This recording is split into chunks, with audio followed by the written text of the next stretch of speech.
அனைவருக்கும் வணக்கம். கடந்த மாதம்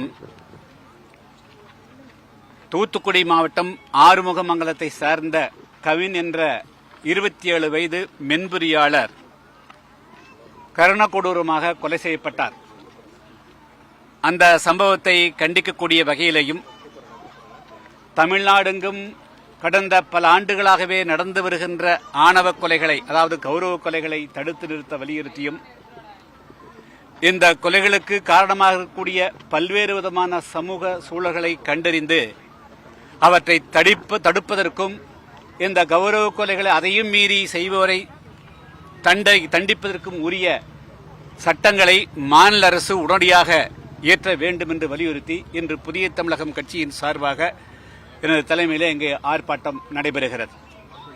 இதனுடைய மிக முக்கியமான நோக்கம், ஏற்கனவே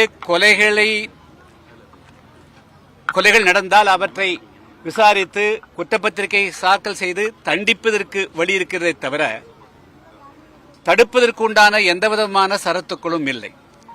கௌரவ கொலைகள் என்பது சமூகத்தில் ஒரு புரையோடி போயிருக்கிற நோயாக தமிழகத்திலே கடந்த பல ஆண்டுகளாகவே இருந்து வருகிறது. 2011 முதல் 16 வரையிலும் நான் சட்டமன்ற உறுப்பினராக இருந்த நேரத்தில் ஏறக்குறைய 100க்கு மேற்பட்ட கொலைகள் தமிழகத்திலே இதுபோன்று நடந்தன. அப்பொழுது நான் அன்றே இதுபோல தமிழ்நாட்டில் இந்த ஆணவ கொலைகளை தடுப்பதற்கு தனிச்சட்டம் இயற்ற வேண்டும் என்று கேட்டோம். அன்று காவல்துறைக்கு பொறுப்பேற்றிருந்தவர்கள் அதை கண்டுகொள்ளவில்லை. அதனுடைய விளைவாக இப்பொழுது தொடர்ச்சியாக இந்த சம்பவங்கள் நடைபெறுகின்றன. இதன் காரணமாக சமூகத்தில் ஒரு அமைதியின்மை உருவாகிறது, சமத்துவம் தவிடுபொடியாகிறது.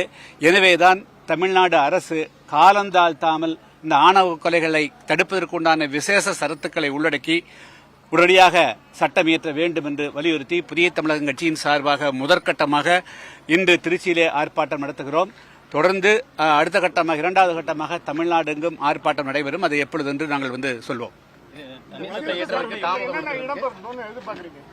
அதாவது இந்த சட்டத்தில் மிக முக்கியமா அந்த காவல்துறை அந்த எல்லைக்குள் அந்த காவல்துறையை பொறுப்பாக்கணும், காவல்துறை அதிகாரிகளை பொறுப்பாக்கணுங்க.